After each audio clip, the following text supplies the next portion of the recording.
Welcome to the Matt Goodwin Subcast. It's good to have you with us. This is a subscriber-supported platform, so do consider supporting us at mattgoodwin.substack.com and feel free to connect with me direct on Twitter at GoodwinMJ. We hope you enjoy today's subcast. Welcome everybody to another subcast, and this week I'm delighted to be joined by Paulina Neuding, who is an expert on Swedish politics.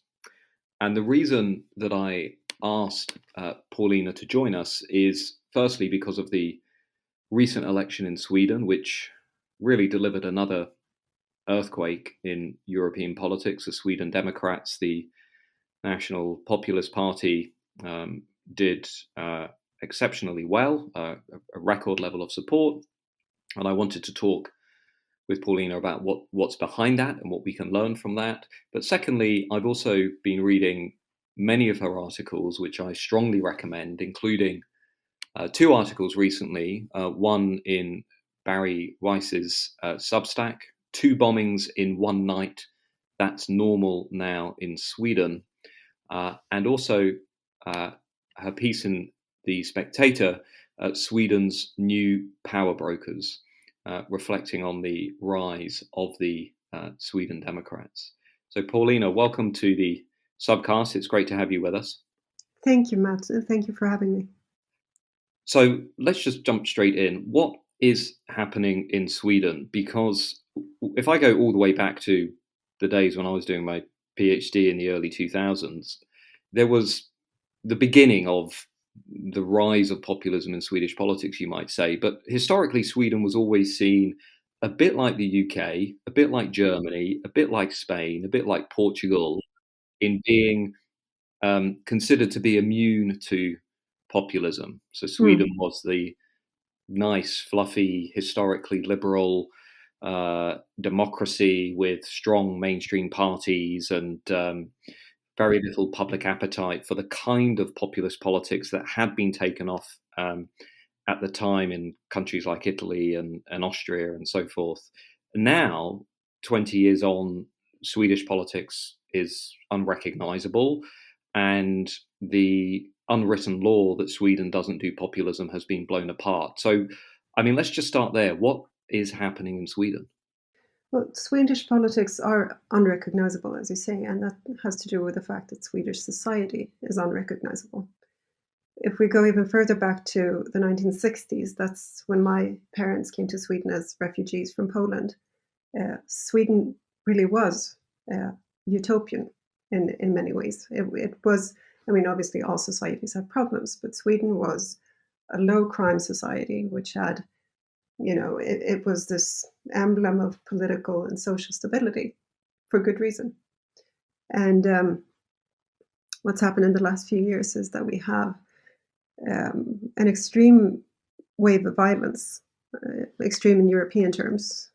We just had our 50th deadly shooting just this week. And these are, I mean, if you have Americans listening to this, they will probably not find that very shocking. But in a European context, that's extreme. We have the highest level of deadly shootings in the EU, and we're the only EU country with where gun violence is increasing. So that's gun violence, and you can compare 50 deadly shootings in Sweden with 1 deadly shooting in Finland in the first 6 months of 2022. So these are extreme levels, and we have extreme levels of bombings. We have a bombing epidemic that has no equivalent anywhere else in the world. Another example would be the fact that we have 60 neighborhoods, which, according to the police, the state or the police are struggling to maintain control over. According to the police, again, we have 40 criminal clans operating in Sweden. So we have all these new problems, and Swedish society has become much less peaceful and much less stable. And this is something that's going to affect political life as well. So it's fair to say criminality, violence has become a lot more pressing in the political agenda, and I'm guessing aligned to that, the debate over immigration has become a lot more prominent. Yes, and I mean, sometimes you can get the idea that crime becomes more important to voters because the media play on fears or people talk more about crime, and that's not the case here. It's a change in Swedish society where with more. It's not just that we have more shootings. It's a new level of brutality that we haven't seen before. So that's the reason why crime has become so important to voters. And for the first time ever in this election, crime was the top priority of voters, according to some polls. So that was new. So just for readers and for listeners who are not familiar with what we're talking about when we talk about crime, we're talking mainly about gang violence between groups of who? I mean, what's going on? What's the breakdown of this crime in Swedish society? So yes, we're talking about gang violence, gang crime mainly. So when we talk about the shootings and bombings, these are mainly a matter of something that the criminal gangs are doing. And these can be street gangs in immigrant neighborhoods, and then there are criminal clans, there are motorcycle gangs. So not all gangs are immigrant gangs, but there's definitely, this is definitely a problem that's linked to immigration and failed integration. If you look at shootings, for instance, 85% of suspects are either first or second generation immigrants. So it's very clearly part of the problem. And it seems to me that this is a fairly recent problem. I might be wrong. I'm not an expert in Swedish politics, but I was always struck in 2002, 2003. There was a fascinating paper, a scholar at Stockholm University, Jens Rydgren, who had argued that actually, if you looked at the fundamentals of Swedish society, it was just as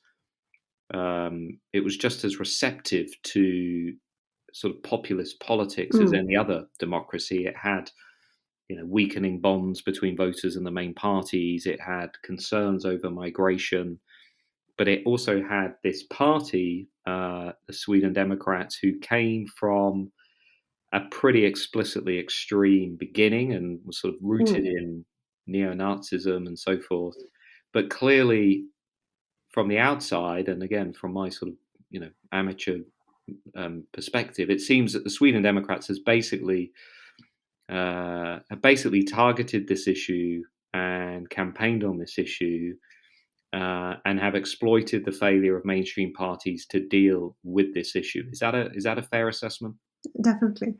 And as far as, I mean, every European country has a party like the Sweden Democrats.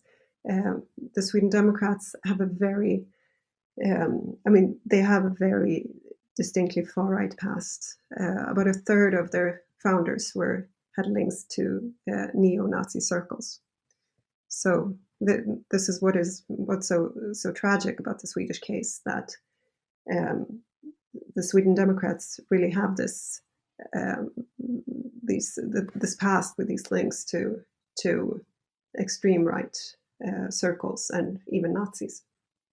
And how were they able then to go from being a very toxic fringe force that was, an outcast in Swedish politics? Nobody said they'd work with the Sweden Democrats. Nobody said they'd ever join a coalition with the Sweden Democrats. So how do they go from being, a very small player into becoming, what you call in this piece, the power broker in Swedish politics? Just talk us through that journey. Sure. I mean, what does that detoxification journey look like in Sweden?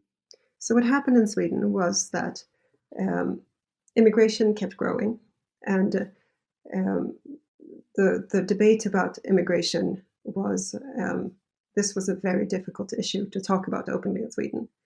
As late as in 2014, the political editor of Sweden's biggest newspaper, Aftonbladet, which is social democratic, she said that she can't even imagine an argument for reduced immigration which isn't racist. There wasn't even a way to suggest that we could reduce immigration without being accused of racism. The Liberal Party, for instance, they had posters I think it was in the 2010 election, where it said, "Yes to immigration, no to racism." So that was presented as a sort of dichotomy. And at the same time, there was never, or very briefly, a majority in favor of increased immigration among the voters. So voters really had nowhere to turn if they wanted to have less liberal migration policy or less open borders. So that's why the Sweden Democrats started to grow as they did. But it's also a matter of what happened within the party. The party was taken over by a group of four friends who decided to reform the party and to make it, to turn it into what it is today. And they started to, They started to expel members who expressed themselves in racist ways. They even cut off their entire youth wing. So the party has changed in very significant ways since the 1990s. So it's both a matter of what other parties did and also a matter of how the Sweden Democrats have changed since the 1990s.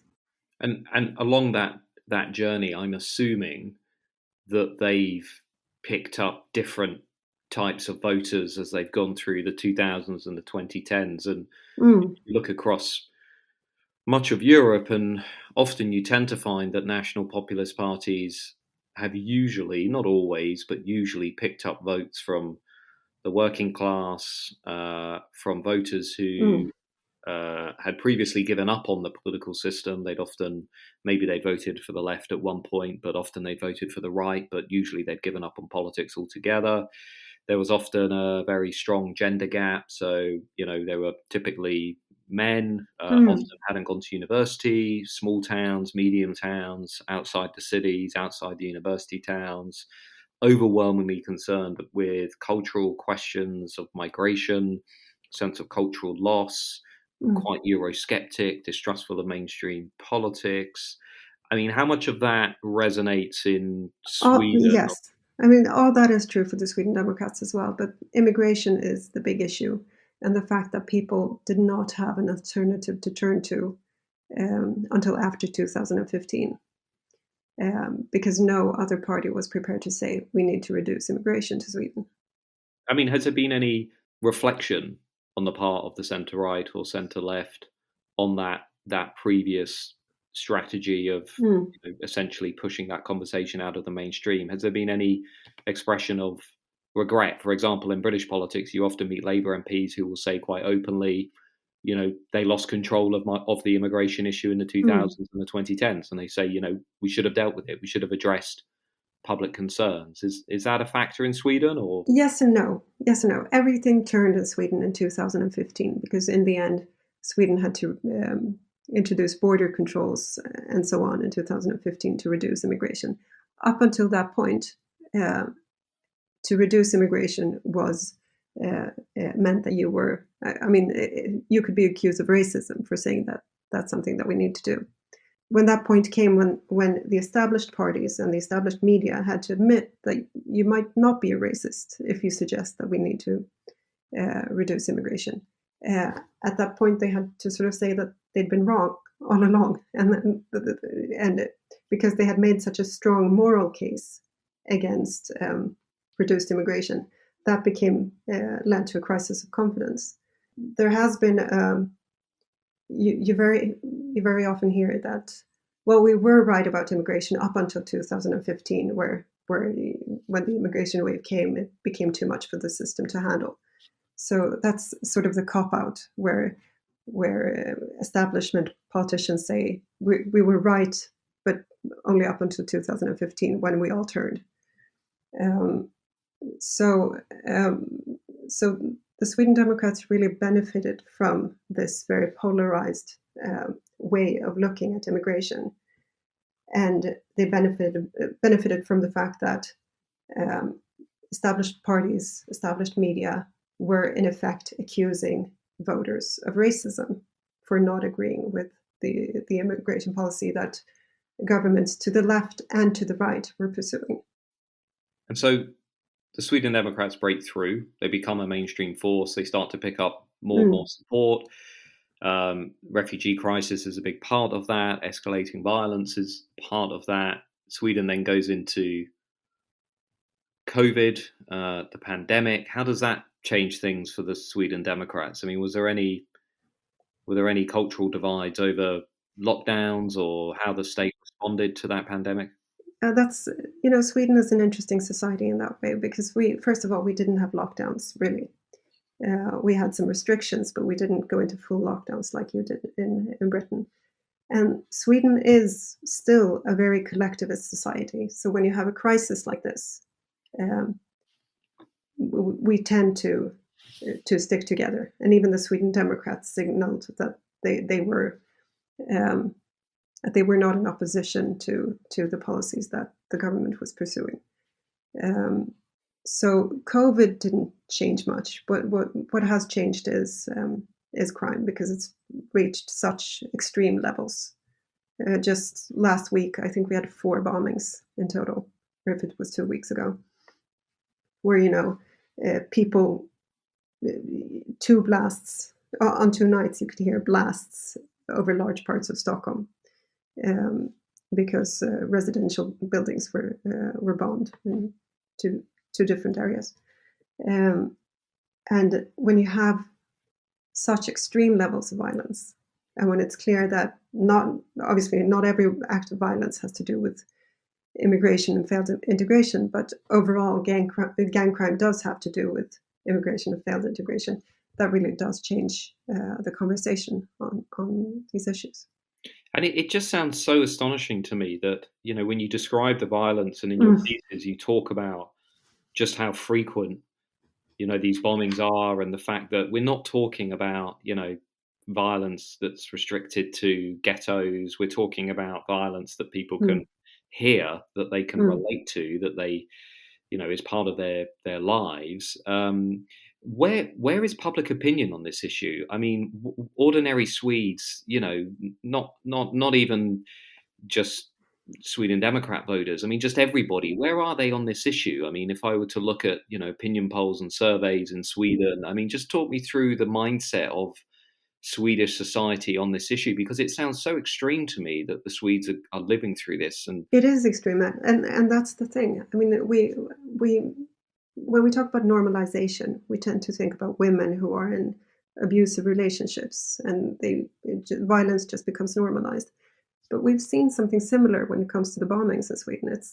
You can have, a story of a bombing late at night, and it's not something you would talk about at work in the morning because we're so used to it. and it's remarkable to me. It is remarkable. It is remarkable. We've had almost 500 suspected bombings since 2018, which was the year of the last election. And not every bombing is powerful, but many are. And we read stories of children who wake up at night because the apartment is shaking and they come running into their parents' bedroom screaming, "Am I going to die?" Those kinds of stories. And it affects people's lives on a very profound level. So it's so what's happened in Swedish life, if I talk to friends or regular middle class Swedes, if you talk to them, you see that life has moved. Their concerns have moved down Maslow's hierarchy of needs. Suddenly we're talking about safety in a way that we simply didn't used to in Sweden. We're talking about child robberies have become a big problem. There's an increase of robberies against children and youths, where there's often excessive violence. And these are called humiliation robberies. There was a government report about these robberies, and they are indeed there has indeed been an increase. There's a very clear pattern. The perpetrators are usually immigrants or children of immigrants. The victims are very often Swedish boys who are victims of not just robbings but humiliation, unnecessary violence. They're being burnt with cigarettes. They're being called things. They're filmed by their tormentors. So people are concerned with their own safety and the safety of their children in a way that's simply new for Swedish society.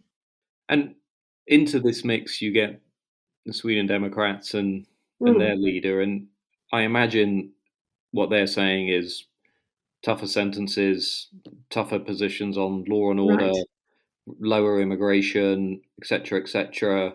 I mean, is that essentially what they're saying? Is that, I mean, or am I simplifying? I mean, what's the policy offer? That's exactly what they're saying. But the main difference about the Sweden Democrats is that they were prepared to admit, or not admit in their case, but to say that this has to do. There has been an increase in crime. Crime has become more serious. It has to do with failed integration. It has to do with immigration. All these things were. There was a strict taboo around all these things just a few years ago. So Prime Minister Stefan Löfven of the Social Democrats, our former Prime Minister, he said in 2019 or 2020, I think, that we didn't see this coming, he said, of this gang violence. And he also refused to link it to immigration. And then he had to admit in the end in 2020 that, of course, obviously, as everyone knows, this has to do with immigration and failed integration.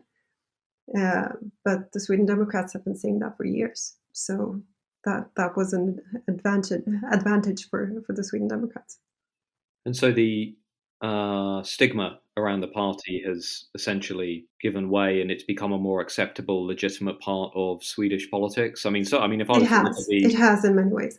So up until this election, the other parties did not want to cooperate with the Sweden Democrats, and everything that the Sweden Democrats touched was seen as tainted by the Sweden Democrats and their history. And what happened in this election was that there was actually a right-wing bloc with three legacy parties on the right and the Sweden Democrats for the first time. And now they are in negotiations about the new government. In the last election, even though there was a right-wing majority in parliament, the other parties decided to act as if the Sweden Democrats didn't exist. So they formed this cartel to exclude the Sweden Democrats, and this led to another left-wing government. And obviously, this is something that voters obviously didn't accept. Well, mainstream coalitions, cartel politics, whatever you want to call it, generally never works well in curbing support for outsider parties. I mean, the Austria example in the late 90s, early 2000s was perhaps the big one, which essentially refusing to work with the Austrian Freedom Party really put them on steroids. And I think in some senses, you look at Germany and the way German politics have been conducted over the last 10, 20 years, you can probably make a parallel case, that by pushing many of these debates out of the mainstream, you really make it a lot easier for outsider populist parties to break through. Yes. And I mean, if you look at Germany, for instance, the Christian Democrats, the CDU, their policy for decades was there mustn't be anything to the right of us. This, they said, rechts von uns darf es nicht geben, as you say in German. It's our responsibility, or it's the responsibility of the CDU to make sure that there isn't anything to the right of the CDU. And then came Angela Merkel, and she opened the borders, and the result is AFD and growing support for the AFD. And the Swedish moderates did something similar, because when SD started growing, the leader of the moderates at the time, Fredrik Reinfeldt, he decided to punish voters by opening borders even more. So he agreed with the Green Party on even more liberal immigration laws. Yeah, I mean, it's interesting because if you look at the experience of European politics over the last 2 decades or 3 decades, the general story, I think, is that once these parties break through, unless they're completely extreme, and violating the rule of law, as was the case with, say, Golden Dawn in Greece, it's very, very difficult to put them back into the bottle. That basically once they break through, that's kind of it, and the debate basically begins to change. Mainstream parties usually, not always, but they typically start to drift to the right on cultural questions, especially centre-right conservatives who realise they've now got a big problem on their right flank, and sometimes, not always, but centre-left Social Democrats try and say something on these issues. I mean, Britain's Labour Party, for example, tried to talk about immigration when Nigel Farage was breaking through and causing a problem in Labour areas. You can look at the Danish Social Democrats as perhaps one example. Even people on the German left have been, fairly critical of migration and the handling of the refugee crisis at points. I mean, have we seen anything like that in Sweden? I mean, put it this way, how have mainstream parties now responded to the rise of Sweden Democrats? So the parties of the left-wing bloc, the Social Democrats, the Centre Party, the Left Party, which are the former communists, Social Democrats, Green Party, Centre Party, and the Left Party, they have kept evoking the Sweden Democrats' past, and tried to make them a threat to Swedish society. The former leader of the Social Democrats referred to them as fascist, and they've really doubled down on this.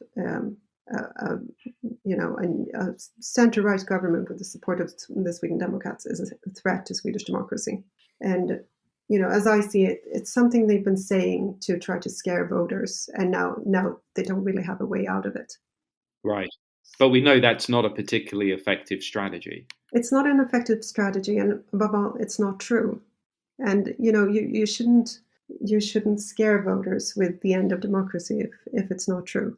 Well, that's the Biden strategy, right? Essentially, in American politics, the Biden strategy is to present the election as being an existential struggle between democracy and a sort of revived fascism, which, if you're not a member of the 5% of loons who genuinely are extremist and want to bring down the whole system, that's probably going to pee you off a little bit that you're being called a fascist and a Nazi, which generally doesn't seem to go down very well. But I mean, there's a big difference between Trump and the Sweden Democrats. They've been reformed to a point where they still have. It still happens that individual members express themselves in a way that's racist, and then they're excluded from the party. There are members of the Sweden Democratic leadership that do regularly express themselves in ways that are Islamophobic, for instance. But overall, the party has been reformed to a point where it's simply not fair to call them fascist or Nazi or anything like that. But I was referring more to their voters. That I can't imagine. I mean, what percentage of Swedish voters are genuinely racist of course. in their views? Yes. I mean, if you look at all Western democracies over the last 30, 40 years, I personally think the survey evidence is pretty clear on this. And definitely in Sweden. I mean, Swedes are very progressive and liberal, and the Sweden Democrats had to change considerably to attract 20% of the Swedish voters. So I guess this is what I'm worried about. That the sort of the longer I've been working and writing in this area, the more I've become convinced that actually one of the big problems that we have to contend with is the imposition of these speech codes on voters around cultural questions, which really do galvanize them to vote for parties they might not otherwise actually vote for. That there is a sort of a dogmatism or a very narrow orthodoxy that descends on politics. Now, my friends on the Social Democratic left or the radical left would say, well, if you didn't have those speech codes, everybody would suddenly become racist and society would sort of descend into, this sort of fascist apocalypse. But I've always been less convinced by that argument. I think there is something that is changing on the left of politics that we can sort of sense over the last 10 years that has been actively driving support for these populist movements. Exactly. And I mean, in Swedish society, most Swedes are very, very decent people. And I don't think we have to impose these speech codes to contain some sort of, underlying dormant, anti-democratic sentiment. And I think it's important to, as I mentioned, the German CDU, it's legacy parties on the right have a responsibility to keep their own voters in order not to create the sort of political turbulence that we see in Sweden now. If the moderates in Sweden, that was the main center-right party, if they had listened to voters 15 years ago, instead of trying to punish voters for voting for the SD, we would be in a completely different situation today. And that's not only a matter of interest for the moderates themselves, but for Swedish society as a whole. And are the centre-right showing any sign of grasping that lesson? Because clearly, as you and I are talking, there must be politicians in Sweden beginning to panic about the rising level of support for this party that has sort of come out of nowhere almost. Yes, it's been building for a long time, but as far as many of our listeners will be aware, it's a pretty shocking development, right, in Swedish politics that it is very shocking. Can now finish second. So, I mean, what on earth happens next? So what's happened is that the rhetoric of the moderates, for instance, has changed completely. They now agree that immigration is too big.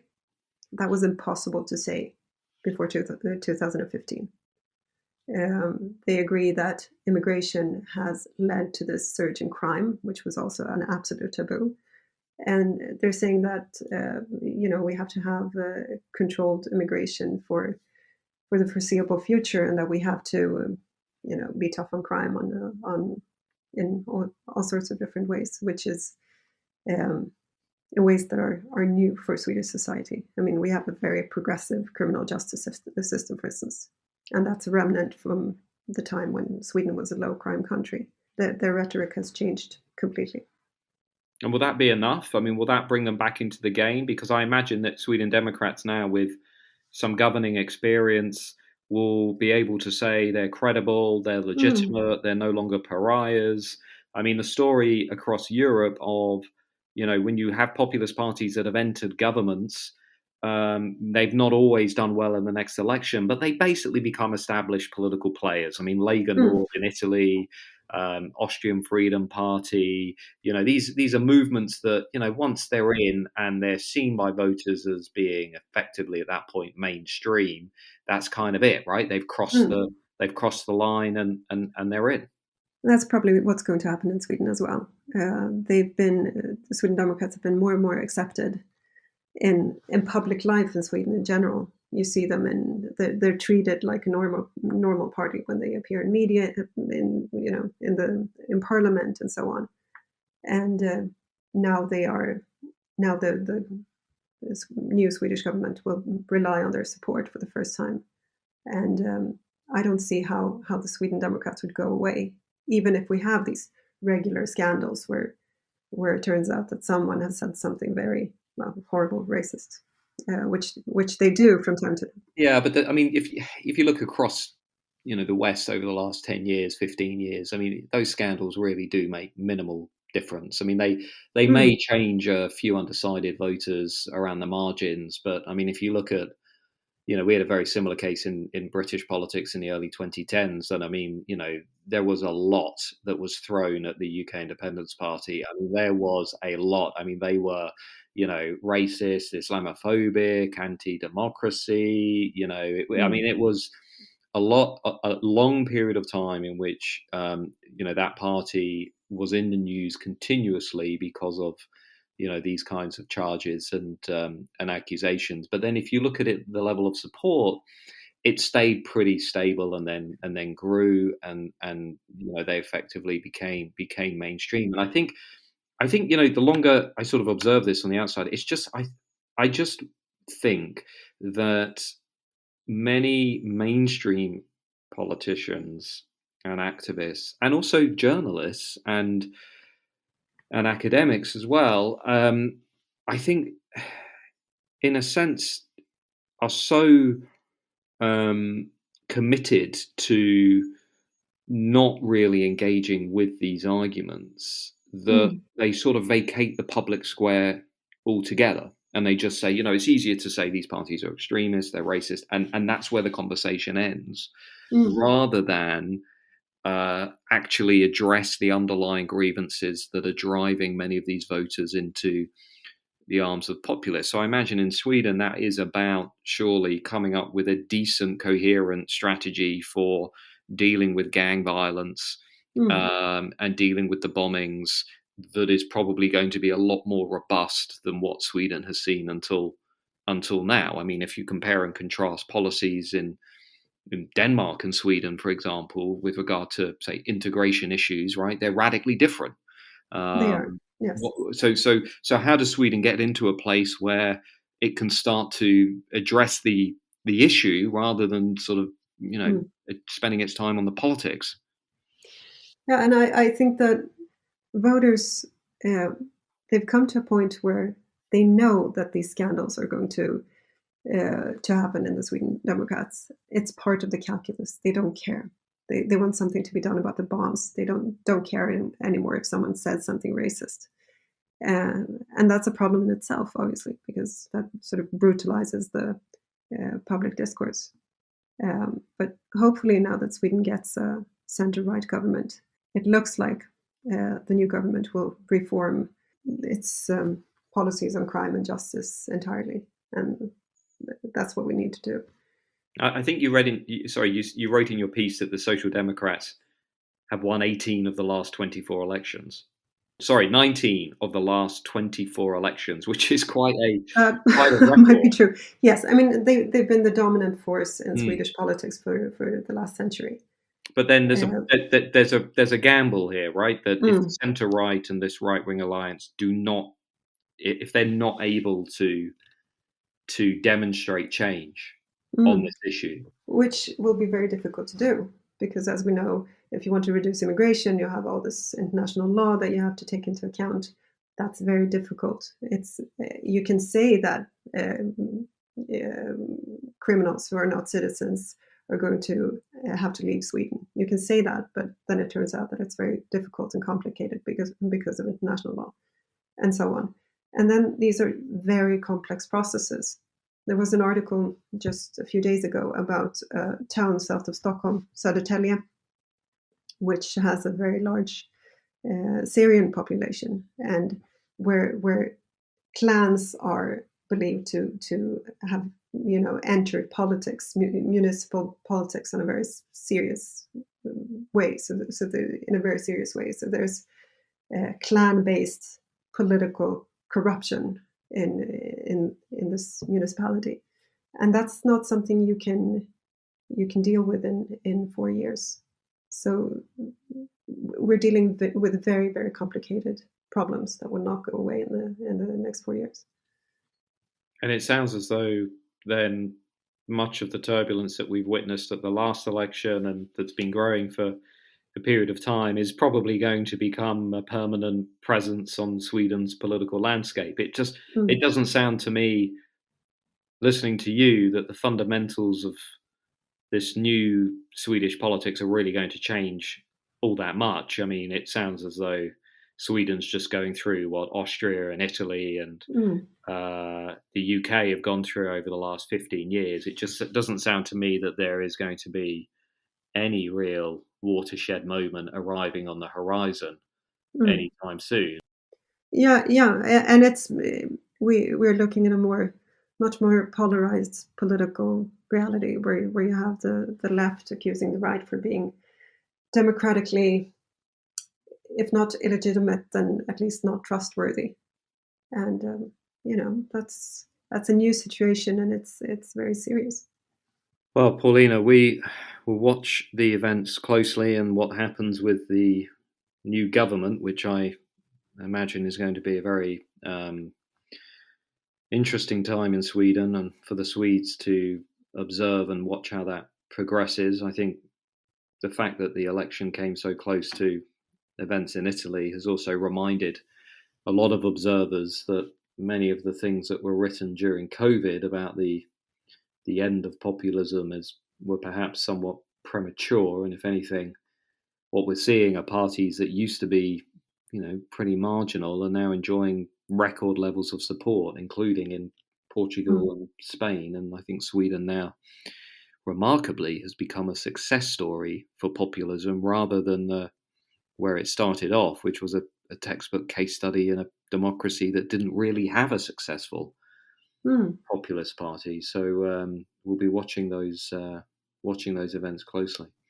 For everybody listening, I really urge you to get hold of Paulina's writings. I've mentioned the piece in Common Sense, Bari Weiss's Substack, and also her columns in the Spectator.